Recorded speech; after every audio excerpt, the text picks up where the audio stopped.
Hello, everybody, and welcome to another episode of the Daily Fantasy Trifecta. I am your host, Anthony Shulo. You're able to put a name to a face.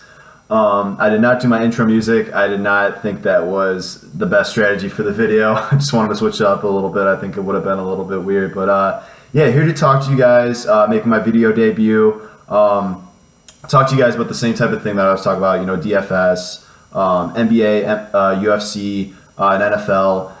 Here to talk to you guys a little bit about lineup recap that I constructed for the slate that's happening right now here on Sunday at June 21st, and then also to talk about my first look impressions of the salaries for the slate tomorrow.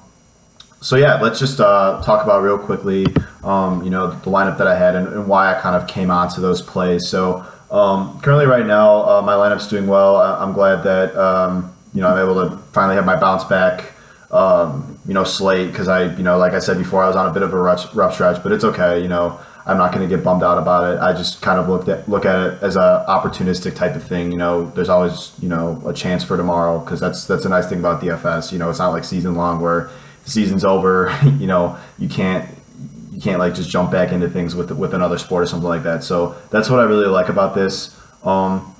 So yeah, I actually played two slates. So I played the 4-gamer today.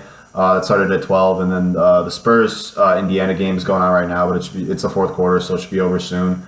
And then also the 2-game slate that started at 3 o'clock. So just containing those two games, which I think I might have mentioned in the past. It's a little tougher to do those slates just because the limited player pool and the risk of overlay and things like that. So yeah, let's just talk about both lineups here. So I'll talk about my lineup that I have that's in play. That is in the four game slate. So as I talked about, I liked Kyrie Irving a lot. I wasn't afraid of him coming off of injury, so I played him at my point guard spot. He did very well, scored 60 points. I think people were a little bit afraid to play him, but knowing that he was good to go, I was more than happy to roster him in this great spot against Orlando. I also think people might have, because he was less than 20% owned. So I think people were maybe afraid of a blowout or things like that. That's all very real possibilities, not going to lie. But I thought it was too good of a spot for this type of slate. I definitely thought it was more rational to play him instead of Oladipo, who's playing against the Spurs and who's not doing well right now. And I know that's like a results-oriented type of thing right there. But just from a process standpoint, I'd rather play Irving in a much better spot at home than Oladipo on the road in San Antonio. So that's why I kind of came on that play. And Irving was $200 cheaper, so a little bit of salary room. So next, and this is where I made my mistake, is I went Avery Bradley over Jordan Clarkson. I didn't play Clarkson. I thought about him. I believe I mentioned him. I thought that with Kentavious Caldwell-Pope practicing fully yesterday meant that he was probably going to play today. Didn't happen. He sat out. That doesn't always guarantee that Clarkson is going to go off necessarily, but it gives him more opportunity essentially. And then also Brandon Ingram in play as well. He played today. I also thought that, just the two of them combined, Kuzma's in the mix, of course, and then Julius Randle too. I just didn't think that Clarkson, under those assumptions, would do well, but he went off for 50 points at a fairly high ownership. It's unfortunate. Well, unfortunate for my lineups. Good if you played him. But yeah, it was a good play. If you're on him, great. He did very well. He's probably the slate, the play of the slate essentially. So good on you if you played him. I went with Avery Bradley. I just thought that it was a good spot against Brooklyn. I thought that the game was going to be very up and down. He could generate some steals, but he put up 9 points, so that's fantastic. Next, I went with Jason Tatum. He was priced at 5,800. I didn't think many people were on him in this great spot. I was right on that. He was only 6% owned. He almost reached the double-double bonus. It would have been nice if he got one more point. That's all he needed to get it, but he did not, unfortunately. He was doing very bad at the beginning, did well towards the end. I just thought this was a good spot for him. I was between him and Marcus Morris. I just thought that Tatum had a little bit more upside. Knowing that the roster construction, the way it worked out, I would just rather pay for Tatum.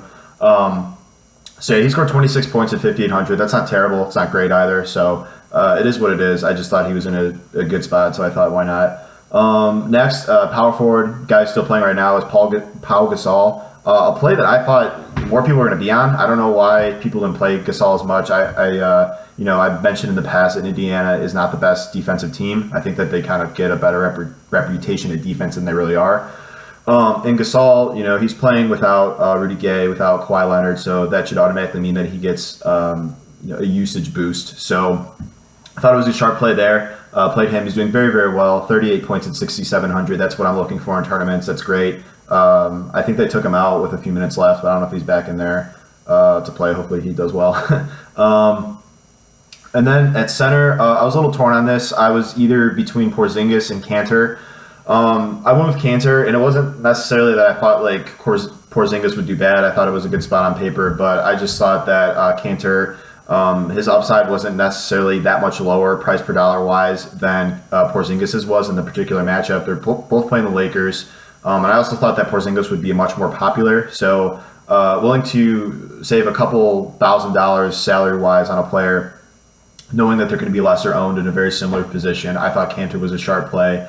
He didn't do great. He scored 32 points at 6,400. That's not fantastic. I'll take it, whatever. But I like my process from that standpoint, knowing that a lot of people were on Hardaway and Porzingis, and I just thought it was a good play to make. Also, I played Ish Smith. I didn't think he'd be as popular as he was, but he was, like around 30% owned.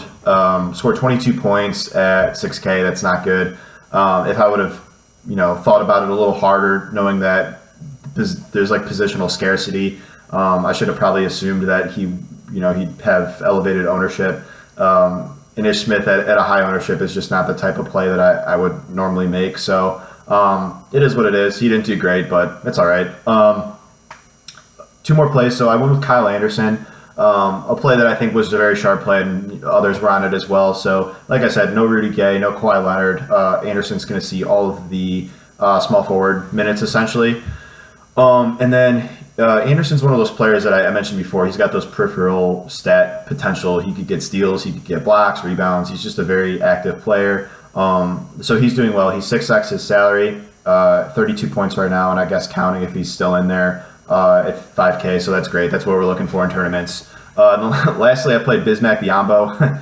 This didn't work out well at all. This is kind of where playing Clarkson over Bradley and or Smith, and then paying up for a guy other than Biyombo would have been nice. Biyombo scored 10 points at 6K. Yikes. Not good. I just thought it was a decent spot. I know Biyombo could get a ton of blocks, rebounds, double upside, so I just thought, why not? He did awful, obviously, but I thought the play made sense, and Biyombo's the type of player that I think has upside even for his price. So that's what happened. We'll see how it pans out. Hopefully, I hope I win. That's all I'll say. Good luck if you guys still have some lineups going, and hopefully you guys do well. I want to talk about the slate that is happening tomorrow here. So we have a very interesting big slate.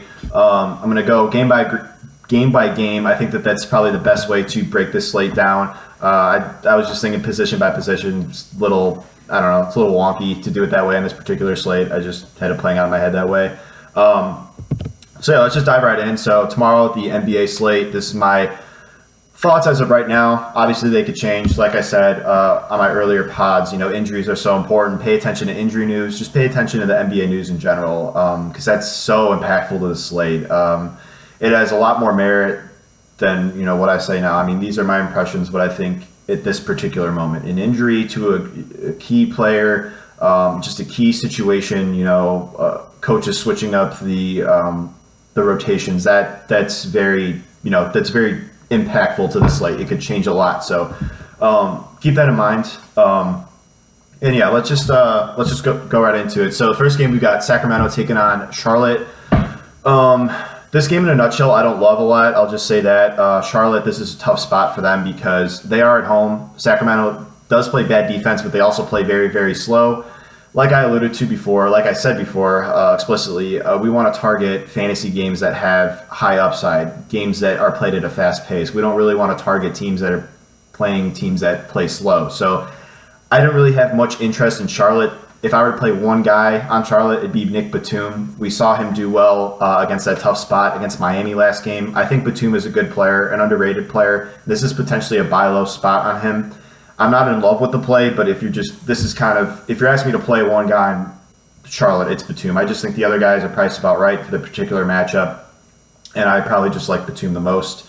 I think Michael Kidd-Gilchrist is probable, so there you go. He's just a type of player you want to play in, say, the sharpshooter. Really big entry tournament. And if he goes off at a low ownership, he goes off at a low ownership, but that's not the type of play I usually like to make.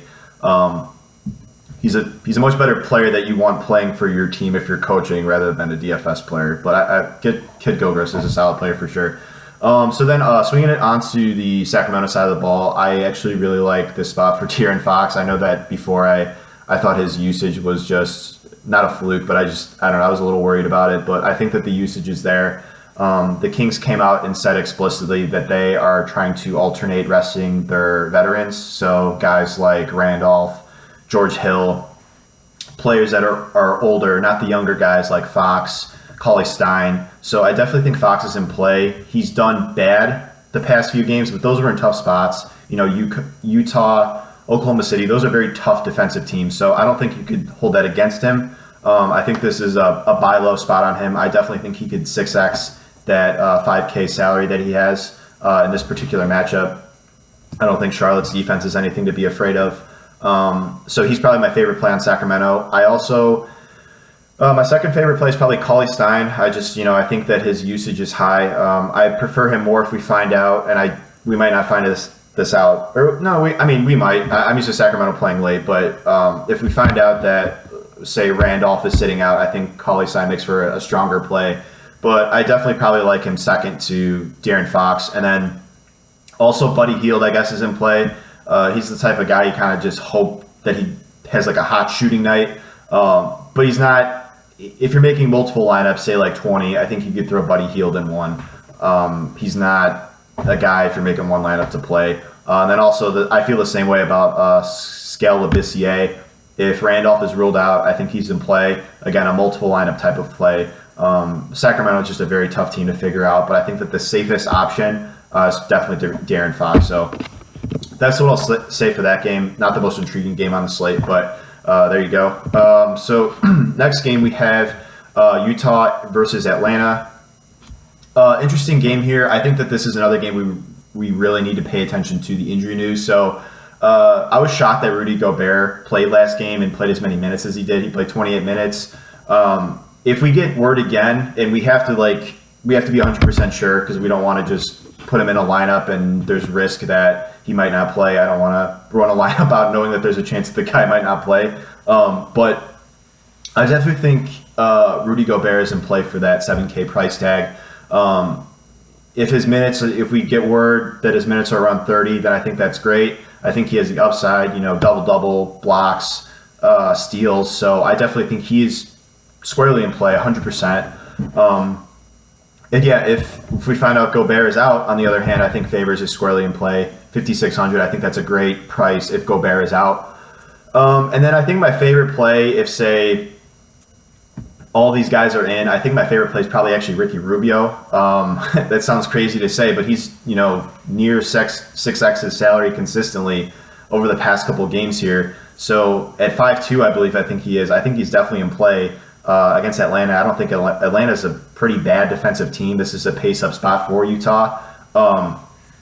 So I like Rubio. I don't love the play, but if you're making multiple lineups, I definitely think Rubio is in play. He might make the cut for my one, but I definitely do think this is a sneaky buy low spot on Rubio. Watch the status on Rodney Hood. Right now he's questionable. If he's out, I think that makes Ingles more in play. If he's out, though, I think Ingles will be popular because of the matchup, because people will look at his game log and say he did well last time. He could do well again here, absolutely. But if Hood is in, I'm definitely a pass on Ingles. If Hood is out, I'll consider him. But just know that Ingles is very inconsistent.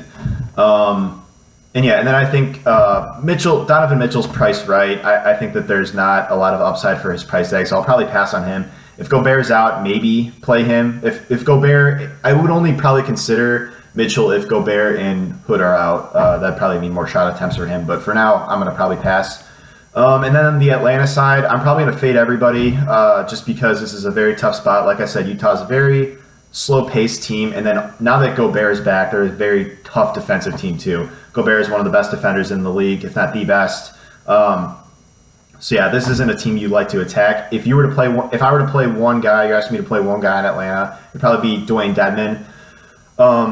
He's proven that he could be very productive in, say, mid-20s minutes-wise in a game. So I definitely think that he could 6x his salary where it is right now in this tough matchup. But I'm not going out of my way to roster him. It's just, if I were to play one guy, it'd be him. Next game, we got Philadelphia taking on Memphis. So a lot of injuries here, so it's really important to pay attention to this. We might get this before lock, I don't know, one of the later games. But we have Andrew Harrison is probable, JaMychal Green is out, Chandler Parsons is out, James Ennis is out, and then we've got Chalmers, Jarrell Martin, and Dylan Brooks, all questionable. And then, I would just pay very, very close attention to those injuries because I think that potentially could shape the slate. Philadelphia does play fast. They also play well defensively when Embiid is on the court. But I think that this is overall a decent spot for the Grizzlies. I'm probably going to fade Evans at that elevated price tag. I'm just not really loving this spot. I don't think there's much upside for his price. I liked him better when he was below 7K. However, I do like Gasol. I'll always have interest in Marc Gasol when he's priced below 8K. 7-6. He'll get Joel Embiid defense, but Gasol's one of those players that he's a big man that can bring the ball up, spread the floor. So I think that he has upside in this matchup.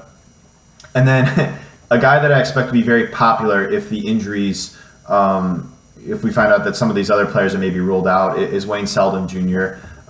People look at his last game log. He did very well. Yes, that met tournament value if you were on him, but I'm only really interested in him. I guess he is in play right now as the injuries stand, but I think he's more in play if we get word that Brooks and or Chalmers is out.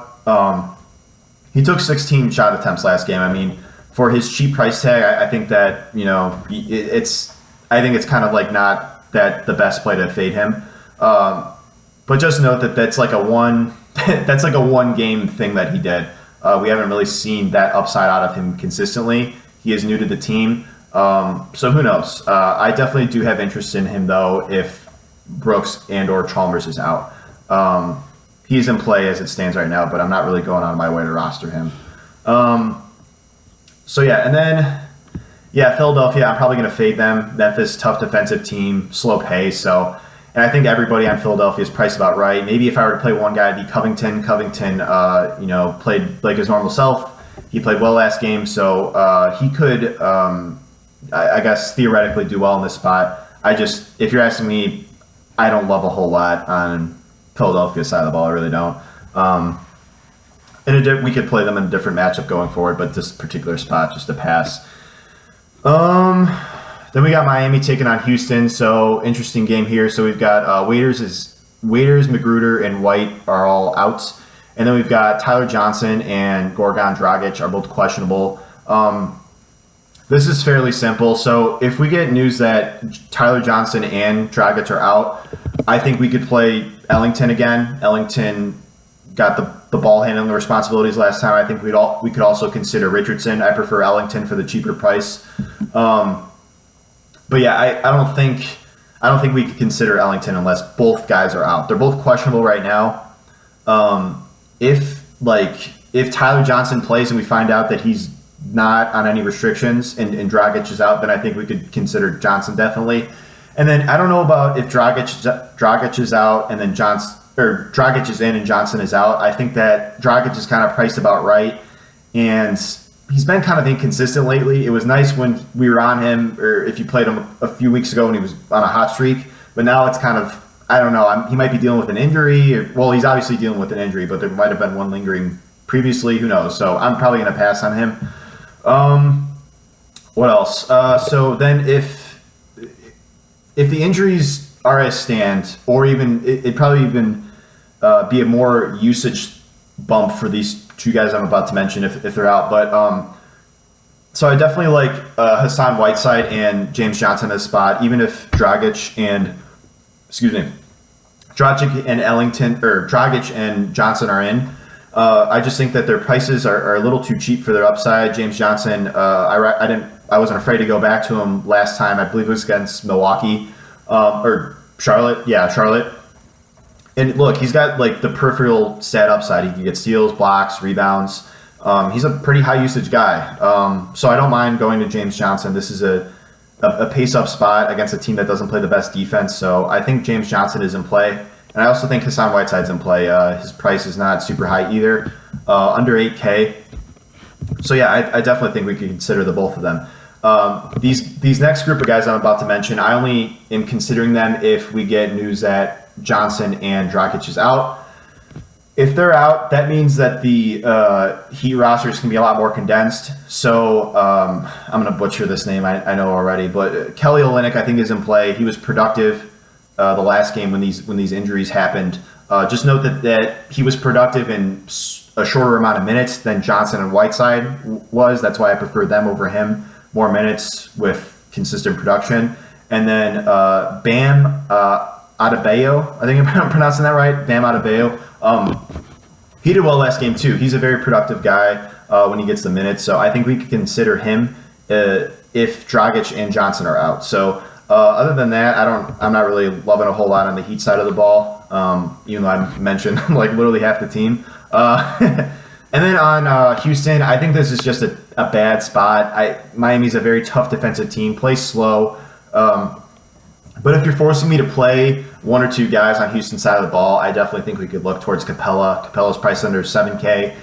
They're going to need him out there to guard Whiteside. So I think that if people look at the game logs, they'll see, Capella's minutes are inconsistent. That's fair to say they are a bit inconsistent, but I think they'll need him out there to try and stop Whiteside. So and then also Miami just plays big in general, so I think that he will get the minutes. So yeah, and then also I think we could consider Eric Gordon. It's not as good of a play with Harden back, but he's priced below 6K. If he gets hot, he could do well. It's a multiple lineup type of play though. So yeah, I prefer Capella of the two, but if you're making 20 lineups, 15 lineups, I think you can throw Gordon in one at a lower ownership. So that'll do it for this game. So then the next game, this is a very important game to talk about, I think. So we've got Phoenix taking on Milwaukee. We've got the Greek Freak is still out. This is, I think, the last game he's supposed to be out, or maybe potentially more, but he's supposed to for sure be out tomorrow. And then we've got Malcolm Brogdon is questionable. He missed last game. I don't know if he'll miss this game too. And then Marquise Chris on Phoenix's side of the ball is out. So this is a fairly simple game to break down. So like we saw last game, and I faded Middleton. I played Bledsoe. It was the wrong move, whatever. So Bledsoe and Middleton are definitely in play here, obviously. The Greek Freak is out. You saw them get the usage bump last game. Middleton was more productive. And this is, again, Phoenix, a team we like to target because they play fast and they play bad defense. So, they're both in play. I'm not going to say they're not, but here's what I'll also say. They're going to be very, very popular. I expect Bledsoe and Middleton to probably be the two most popular plays on the slate. I don't think that's bold. As of right now, I think that they'll be the two most popular plays on the slate. And they could prove that they should be like 6x their salary, 7x their salary. This great matchup, and I'll also allude to when Giannis was out last time this team played Phoenix earlier in the year. Middleton and Bledsoe did well that game too. So people are going to see that. People are going to know that this is a great spot. And then like a how could they fail type of thought process. But I think that we can maybe take an underweight approach if you're making multiple lineups. I understand it's like a tough fade, I guess, considering the matchup, considering the circumstance. But I might look elsewhere than play them. I probably want to play guys that are priced lower than them that I think could have more upside to them, price per dollar wise, or even just in general that could have more upside. I think this is just a very, very chalky spot, and any time that there's a guy that I expect to be super popular at a very high price tag relative to what they're used to, I like to kind of pivot off of that. When there's chalky plays on the slate that are cheap. That's like the chalk that I think like can't miss type of thing. They're like I don't want to say can't miss, but it's more safe is what I'm trying to say. So yes, Bledsoe and Middleton are in play, absolutely, but just note they will be extremely popular, and you will gain a lot of leverage on the field if you play players at their position priced lower than them that go off. You will be passing up everybody in every tournament you're in, as it stands right now. So keep that in mind. If you want to play them, I don't blame you for it, but just note I will be overweight to the field on them. So yeah, that's my thought process on that game. That's it for the Milwaukee side of the ball. I don't think there's much more to say. And then on the Phoenix side of the ball, Milwaukee side of the ball. On the Phoenix side of the ball, I just really only have interest in Booker in this game. I think Warren's priced a bit too high. We usually like to target bigs against Milwaukee. However, we don't know which big is going to get the minutes. If for whatever reason we find out Monroe starts instead of Chandler, I think Monroe is definitely in play. Almost a plug and play at that point. Monroe has proven that he could do very well when he starts. And at a cheap price tag and a good matchup, I think he'll be a hard guy to fade. So yeah, Booker, price below 9K, has a very high usage. He could, have one of his Devin Booker games where he just scores tons of points and they can't stop him. So if you're playing like Bledsoe and Middleton, I probably recommend running it back with Booker if the value presents itself. Just you're hoping the game stays competitive and there's a lot of scoring. That's all I'll say. So next game. A game that I think has probably the sneakiest fantasy goodness on the slate from where it stands right now. So we got the fastest paced game on the slate. We got Chicago versus the New Orleans Pelicans. Injury note, Chris Dunn is still out. He's not expected to play. I think that means that Jerry Grant is squarely in play. He's priced below 5K. I think he could 6X that salary in this particular matchup. I think this is a good spot for him. I also think this is a good spot for Denzel Valentine. I know he didn't do well last game, but I think that this is a different sort of circumstance. I think that they'll, use him. I don't know if he might not get the start. He might, but I definitely think Valentine is in play for a low ownership. If you're making multiple lineups, I think Valentine is in play. Of the two, though, I prefer Grant right now. And then I also think we could look at Levine, but we need to know that Levine has increased minutes. I think that Levine is only in play if we get word that he will see around 30 minutes. Otherwise, I don't want to play a guy, even if he's playing well, who's going to have a tight minutes restriction. So Levine's out of play for me, unless the minutes, we find out about the minutes increase. And then also a guy that I think is very sneaky is Robin Lopez. I expect him to get a lot more minutes in this matchup than he otherwise would. The Pelicans have the two big guys of the league that are studs. They got Cousins and they got Davis. I expect them to run out them for a lot of minutes, which means that Chicago will have to run out their bigs to help guard him. And Robin Lopez is the biggest guy, one of the main centers on Chicago. So I definitely think he will be out there. And I don't think this is a spot you need to be afraid of. Yes. Cousins and Davis are intimidating defenders, but Lopez, I think, could still excel in this matchup. So I think if you're making multiple lineups, Lopez is in play. Running it back on the Pelican side of the ball. So I think Cousins and Davis are in play, but we need to have value open up. It's not just like you want to start your lineup with Cousins or Davis. Value needs to kind of open up, more value on the slate, which it could because it's a huge slate. Actually, it probably will, just knowing the history of large slates. So I definitely like them too if value opens up. But as it stands right now, if it, say for whatever reason, there's no value that opens up, I think that Rondo is actually in play. He's priced at 5.2. He might not make the cut if I run one lineup, but if I'm making multiple lineups, I think Rondo is in play. He has triple-double upside. We saw recently he could get 30 points and 30-plus points at 5.2. That's a good production for that price. So I definitely think Rondo is in play in this good matchup. And then I also think Drew Holiday is in play. Drew Holiday has done very well as of late. He's been getting ball handling responsibilities when Rondo's off the court.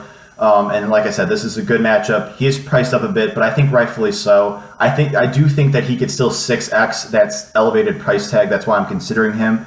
I don't know if people will be on him. I think people are kind of just afraid to play a lot of Pelicans besides Davis and Cousin because of their massive usage. But, excuse me. I think Holiday is definitely in play. One of my favorite sneakier plays on the slate. Three more games. Thanks for sticking with me, guys. So we've got Dallas taking on Washington. So thoughts on this game are fairly simple. So Bradley Beal is just too cheap. 7,400. I definitely think that that's a very cheap price tag on him. Yes, this is a spot against Dallas where they play slow, but I definitely think that Bradley Beal is squarely in play for that price tag. I just think that that's a price discrepancy that could be taken advantage of. Also, Markieff Morris, too cheap, price below 5K. He's getting the nod in the starting lineup, and he has double-double upside, so I definitely think he gets 6x that salary. Markieff Morris is in play for me. And then also, I think that on the Washington side, or on the Dallas side rather, Dennis Smith Jr. has been very productive recently, but I think that his price is just kind of too high for my liking to really play him. I understand going there, but I think this is just kind of a buy high spot on Smith. Liked him when he was priced like at 5K. That was perfect. And then if forcing me to pick one guy on Dallas, it'd probably be Brea if he's good to go. Brea's proven that he could be very productive in, say, around like 20 minutes, so it's probably him. But if he's not good to go, I probably would prefer Harrison Barnes. I think that he probably has more upside price per dollar than Dennis Smith Jr. does. So yeah, and then two more games here. So we got Denver taking on Portland. Another game where I just think that there's like pricing discrepancies, things that we could take advantage of. So CJ McCollum, he's 6,700. I played him last slate when they played against Dallas when he was 66. The price is just like, he should be a guy that's priced at 7K. And I think for a suppressed ownership in a decent matchup, I think we could definitely look his way. I think that, 6,700 is too cheap for him. And I also think 6,500 is too cheap for Nurkic. Nurkic going up against his old team. I don't know, he didn't do well against them last time, but he was pretty banged up at that point of the season. He's healthier now, so who knows. I like Nurkic. I've mentioned it several times. I think he's a very underrated player, one of the better big men in the league. And I could see, he's another guy kind of like Capella. His minutes are volatile, right? But I expect them to use him a lot in this matchup because they need somebody to guard Jokic, and they don't really have another big man to do that. So I definitely think Nurkic is squarely in play. Lillard, I guess, is in play too. I don't prefer him over the other two. I prefer the other two that I mentioned over him. He's been productive recently, but he's getting a bit too pricey. He's almost at 9K. Could he do well in this matchup? Sure. And this isn't necessarily a bad spot for Portland. It might be a bad spot on paper to some people because you're traveling to Denver. I'd be more worried if it was a back-to-back and they had to travel to Denver the next day. I just think that's a tougher spot. I don't think necessarily this is a tough spot on paper considering those circumstances. So that'll do it on that side of the ball. And then on Denver, I think that Trey Lyles is too cheap relative to his upside. And now that Jamal Murray's back, I think that we might – I don't know this for a fact. Nuggets coach did say that he's kind of tinkering with the starting lineup. So, there you go. I don't really know. Like, if we get – I don't think we'll get the lineup lock or the lineup before lock, but I think Lyles is too cheap relative to his upside. Making multiple lineups, I think that he's in play. I'm probably going to fade Gary Harris at his elevated price tag. And then Jokic and Murray, I kind of feel the same way. They're in play, but they're pretty expensive. Of the two, I probably prefer Jokic just because of his peripheral stat upside. Murray's just primarily a scorer. I don't love a whole lot on Denver, but if I'm probably going to play one guy, it's probably going to be Lyles. So other than that, I think that'll do it on that side of the ball. Then we got Minnesota taking on the Clippers. Last game, so we've got some injuries to watch here. So Jimmy Butler could potentially miss this game. If he's out, I think we could definitely give a look to Jeff Teague, Andrew Wiggins, Taj Gibson, and Towns. If you're asking me to pick one of the four, I don't know. Actually, I'd probably Gibson or Wiggins. I like both of them. I think that they're priced a little too cheap relative to their upside. And I also like Teague. I like Towns the least because he's the most expensive. And yes, they don't have, there is no DeAndre Jordan, but I think that we could look at the cheaper options on the team. Towns does have that great upside, that absurd upside, so he's in play too, but I like the other three a bit more.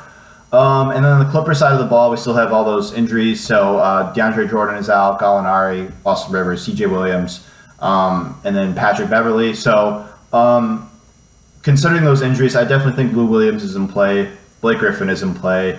And two other guys that I think are in play for value on the Clippers side is Wesley Johnson. I think he has sneaky high upside. I definitely think he could 6x that salary. His price has not caught up to his production, so I like Wesley Johnson a lot, actually. Like I said previously, I like to have at least one guy in that last game of the slate, so I could be the one that's like chasing rather than being chased in the tournament.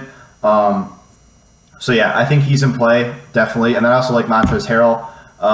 This is a spot where the Timberwolves like to play big, so Harrell's going to have to get a lot of minutes to go out there. And yes, he did bad last game, but that was against Utah. That's a tough matchup. So yeah, I don't think Harrell's a bad play. On the Clipper side of the ball, I probably prefer Johnson.